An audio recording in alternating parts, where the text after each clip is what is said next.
Huh? It was either an impressive display of strength or an equally impressive waste of effort.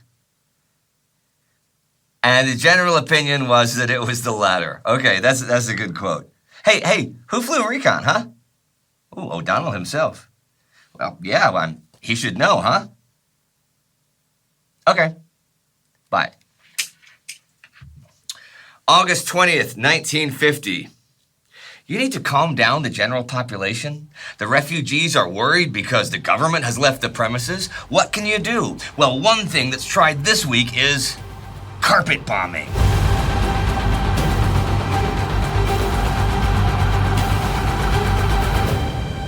I'm Indy Neidell, and this is the Korean War. Last week saw the first real American counterattack of the war, won by Task Force Keen, and it did not achieve its objectives. The fight in the Naktong Bulge continued all week, grinding down both sides. North Korean crossings of the Naktong River near Daegu led to a lot of dead North Koreans, and a strike into the South Korean rear trapped a division of theirs on the east coast. All of this fighting, in case you've missed the last couple of weeks, is happening in the Pusan Perimeter, which is the corner of Korea that the KPA, the forces of the North, have squeezed the UN forces into. There are certain advantages to being hemmed in, though. In August, within a tight little box, the United States Army could at last fight the way it had been trained, and it could finally bring its inherently superior firepower to bear. And its mechanization, a handicap when scattered over long supply lines vulnerable to interdiction, became an asset, since troops could be rushed within the interior lines from one spot to another as needed, faster than the foot-bound enemy could exploit a breakthrough. Within the perimeter, the American soldier began to put up a better fight, a fight he could hardly have been expected to wage when committed a battalion or a regiment at a time with no friends to right or left and his rear vulnerable. As for the ROK, the South Korean army, it's been reorganized after the disastrous beginning of the war. But make no mistake, for all its deficiencies in things like artillery, it really can fight. And they do fight. They've taken 10 times the losses of the Americans.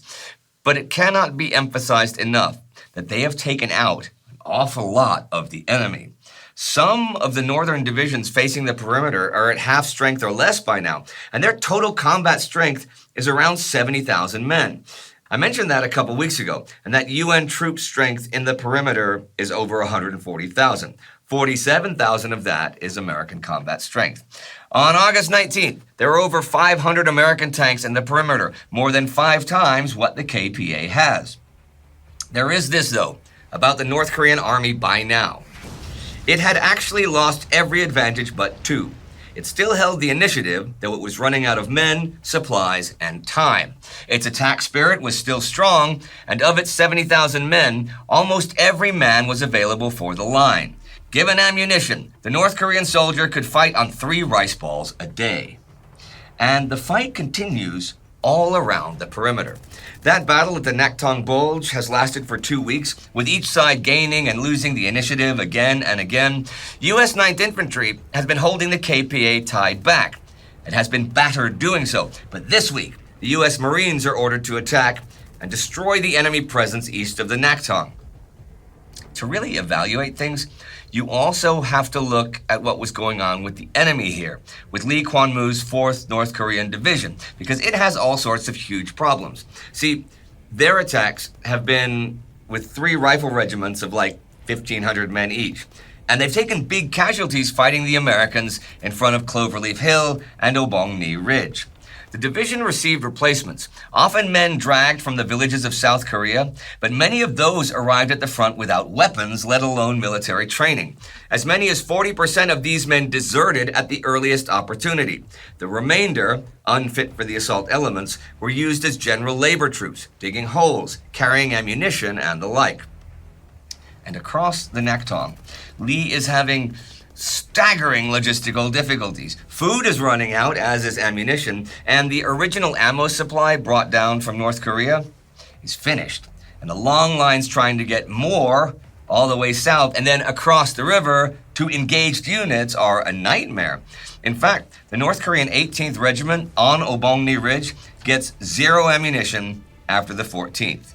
Men who are lightly wounded are still on duty at the front with no medical assistance.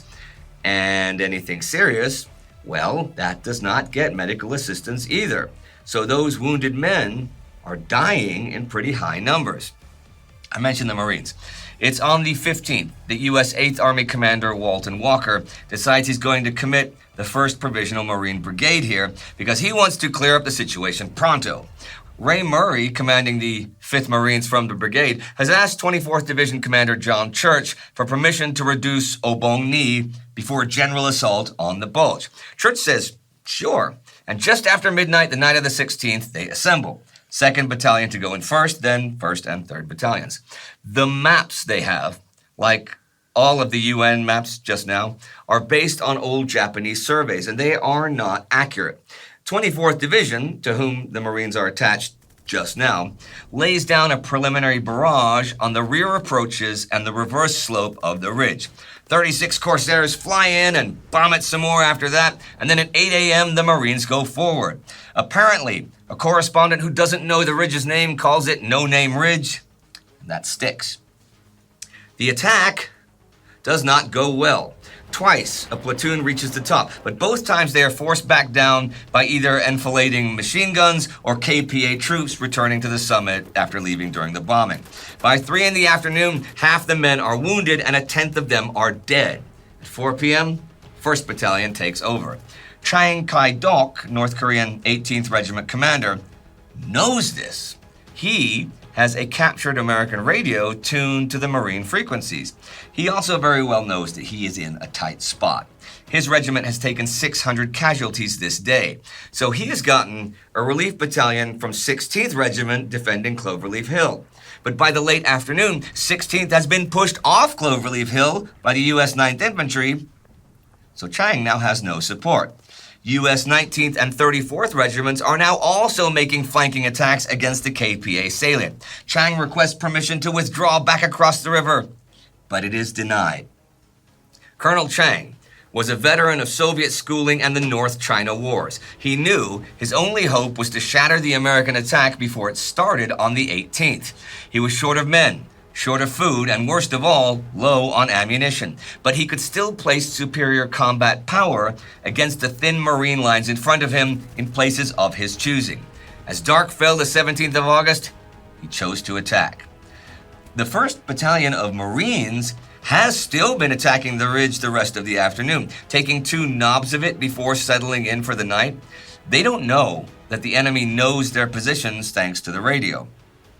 At 2:30 in the morning, the KPA attack comes, a violent one with the wrecked battlefield lit up by green flares. They force one company off the ridge, but after nearly an hour of mostly hand-to-hand combat, are unable to defeat the other one, and their assault slowly loses steam. It ends with the dawn. 200 fresh KPA corpses litter the ridge in front of the Marine positions, and 18th Regiment has been shattered. But it has come at a high cost for the Marines, with 50% of those on the ridge as the attack began killed or wounded. Corsair airstrikes on the enemy positions only 100 meters in front of the American ones smash them. The 3rd Battalion of Marines goes into action, and soon enough, the North Koreans are streaming towards the Naktong River. Forced into the open, they are an easy target for tactical airstrikes. By the afternoon of August 18th, North Korean 4th Division is in full flight, and the Battle of the Naktong Bulge is over in the UN forces' favor. Fewer than 3,000 of the North Koreans make it back across the river. The mighty 4th Division, just days ago designated a Guards Division for its accomplishments, is no more. They have even left behind 34 artillery pieces, hundreds of automatic weapons, and thousands of rifles. The same hills were taken, lost to counterattacks, taken and lost again, and taken again. The Americans were punch drunk, but the Koreans were slowly being ground down, their supplies interdicted, and their numbers thinned by the constant attrition. Finally, they could stand no more, and they went off the ridge, setting up blocking positions and having to be pushed all the way. By the 19th, the bulge had been cleared, and the river line reconstituted. The North Korean 4th Division was virtually destroyed, incapable of action for the immediate future. Also on the 19th, the 1st Provisional Marine Brigade is released from 24th Division control and goes back into 8th Army Reserves. As for the southern part of the perimeter below the Bulge, the battered North Korean 6th Division is receiving reinforcements this week. But beyond that, a new North Korean division, the 7th, has arrived on the scene.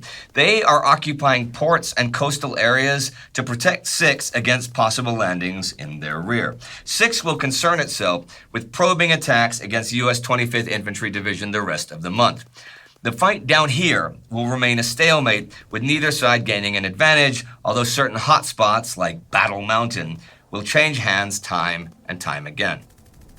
There's also plenty of action in the north and east of the perimeter this week. From the 15th to the end of the week, the U.S. 23rd and 27th Infantry Regiments successfully defend the perimeter in the Sangju-Daegu corridor.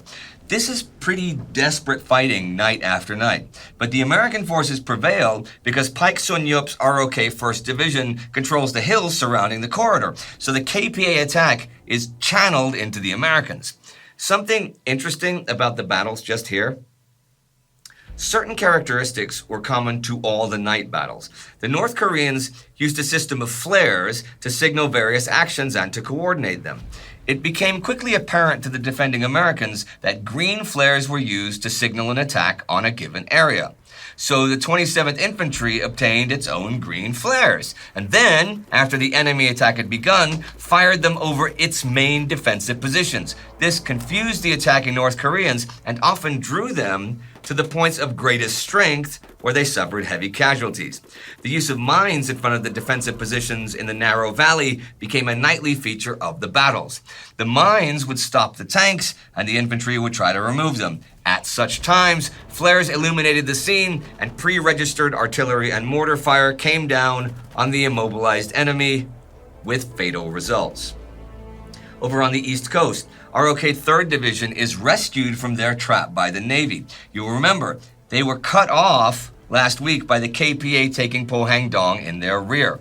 A destroyer squadron and a light cruiser lay down covering fire as the South Koreans board ships to get off the Yeongdeok beaches, the 16th and 17th. They are offloaded to the south to continue the fight. The fight over Pohang-Dong continued even after it was occupied. However, the North Korean advance does not now continue. Turns out that for the North Korean 12th Division, who arrived midweek at Pohang-Dong to back up the elements of the 5th Division that had taken it, crossing the mountains to get there was about as hard as UN Command had surmised it would be. So those guys have even left their artillery behind, and from the 12th don't even get food supplies for 5 days. From the 17th then, in a constant fight with the ROK and being on the receiving end of heavy UN naval gunfire, the North Korean 12th Division withdraws from the Pohang-Dong area. The ROK 3rd Division occupies it and even pushes the enemy a few kilometers north of it by the end of the week. I'm going to look back to the middle of the perimeter for a minute. On the 15th, elements of the North Korean 105th Armored Division crossed the Naktong near Waegwon, cutting off and capturing a mortar platoon from the U.S. 5th Cavalry Regiment on Hill 303. The American prisoners are herded into a gully a couple days later, made to lie down on their stomachs, and then are machine gunned to death in the back. Well, 26 of them are. Some feign death and survive with bullet wounds. We've talked before about the atrocities committed, those by the South too. And we had a War Against Humanity episode come out just a couple days ago on this channel, which you should check out. Along the perimeter front, as the battle increased in intensity and bitterness, worse atrocities were discovered. American soldiers were found who had been burned and castrated before they were shot. Others had their tongues torn out. Some were bound with barbed wire, even around the head and mouth. On the 20th, UN Commander Douglas MacArthur warns North Korean leader Kim Il-sung that he will be held responsible for KPA atrocities. This is because of both the Hill 303 and the Bloody Gulch massacres. Bloody Gulch happened last week. The North Koreans seem to have been acting independently at the lower levels rather than as a matter of policy. But the United Nations would later be appalled at the small number of prisoners the communists admitted they actually held. Stokesbury isn't the only writer to point out there is no evidence that such atrocities were countenanced by KPA commanders, and orders have been issued by North Korean command to prevent the unnecessary killing of POWs. T.R. Fehrenbach proposes that the years of the brutal Japanese occupation of Korea perhaps created what is a culture of brutality, so that when things don't go well for the KPA, men used to torture and summary executions maybe can't be expected to treat their own captives with decency? Maybe. From captured North Korean prisoners who were part of those units who captured the mortarmen, the picture emerges that they were, in fact, to be sent to a POW camp and were given food and drink their first night of capture, but were killed when other American forces got too close to them and they began taking fire. This week, South Korean President Syngman Rhee fears the KPA are getting too close to him and are just about to break into Daegu, so he moves his government to Pusan. This sets off a panic among the swarms of refugees. There are by now some 400,000 refugees in Daegu. To take off some pressure so this can maybe be calmed, MacArthur orders the carpet bombing of an area about 70 square kilometers across the Naktong River from Daegu the 16th. 100 B-29s do the job against no specific targets. They just attack in 5 groups, and each one takes part of the overall area and bombs that. It was either an impressive display of strength or an equally impressive waste of effort, and the general opinion was that it was the latter. Major General Emmett O'Donnell, who led the Far East Air Force's Bomber Command, flew his own reconnaissance the afternoon of the strike and reported he could see no sign of enemy life at all, but that may well have been because there was none there in the first place. MacArthur wanted to do it again a couple days later, but the Air Force people talked him out of it. The B-29s simply lacked the flexibility to be of much service in a close tactical situation, and they were far better employed elsewhere. The wisdom of Rhee's relocation is very much debatable, but you can see why he might semi-panic. I gave a couple of sentences to what Walton Walker has to deal with in the perimeter last week, being hit everywhere, and I will expound on that now. Like that order on the 15th, sending the Marines to the Naktong Bulge. General Walker's decision on the 15th is only one of many that could be mentioned to illustrate the command problems he had to face during the continuous battles of the Pusan Perimeter. Serious trouble had developed at many places at this time. A quick glance around the perimeter for the period the 11th to the 15th of August will show that 8th Army reserves were needed almost everywhere. Task Force Keene suffered its setback at Bloody Gulch on the 12th of August. At the same time, Task Force Hill had faced Obong-ni Ridge and Cloverleaf in the Naktong Bulge, and strong elements of the North Korean 4th Division were behind it near Yongsan. The North Koreans had crossed the Naktong and were approaching Daegu north of the Bulge. Eastward, the ROK were being driven back at a steady pace, and the perimeter was shrinking visibly in that quarter. The North Korean 5th Division had entered Pohang-Dong on the east coast and was in position to drive down the Gyeongju corridor to Pusan. That's what Walker is trying to keep a handle on all at once. You know, I talked last week about Asian communism in general and what the North is trying to achieve and how they're trying to do it. Much has to do with appealing to the peasantry and gaining their support. But there are a lot of other people in the country, and among the refugees, who are very much scared for their lives, because life under Northern rule is not what they had expected. In the years between 1945 and 1950, many of those living under the regime of Syngman Rhee were dismayed and disgusted by the corruption and injustice that the old president came to represent. For all the rumors filtering down from the north about land reform and political education, there seemed no reason to imagine that life under Kim Il-sung was any worse than under Syngman Rhee. The two vicious totalitarians appeared to have much in common.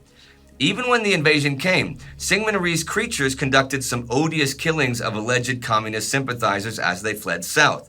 Yet the behavior of the North Koreans, their ghastly brutalities and wholesale murders of their enemies, decisively persuaded most inhabitants of the country that whatever the shortcomings of Syngman Rhee, nothing could be as appalling as communist tyranny. Well, okay, there is that, but breaking the timeline, That was written in 1987. And there is this from 2013. Charles Armstrong writes, the KPA occupation of Seoul and a large part of South Korea was far from a reign of terror. The reason for this dichotomy is that as long as South Korea remained an authoritarian state, many of the atrocities were attributed to the North. After this period ended, the South Korean government has admitted to the South's culpability in many of these cases. And with that, I will leave you until next week, with dangerous fighting around the whole Pusan Perimeter, a carpet bombing, and a government relocation, and the general population worried, scared, and desperate. For all that they are trying to win over the poor of the South, especially on the land. UN Command will estimate that 26,000 South Korean civilians are murdered in cold blood by North Korean forces between June and September 1950. That is a staggering and sobering figure. However, and something you have to keep in mind, that figure pales in comparison to the number of South Korean civilians killed by South Korean forces during the same period. As I said earlier, we have a War Against Humanity episode that just came out a few days ago on this channel, and you should very much check that out. It is anything but jolly. However, jolly is our Time Ghost Army member of the week here. Yep, just jolly. It is the Army that allows us to make the content we make. So for ever more of it, join the Time Ghost Army at timeghost.tv or patreon.com. Do not forget to subscribe. See you next time.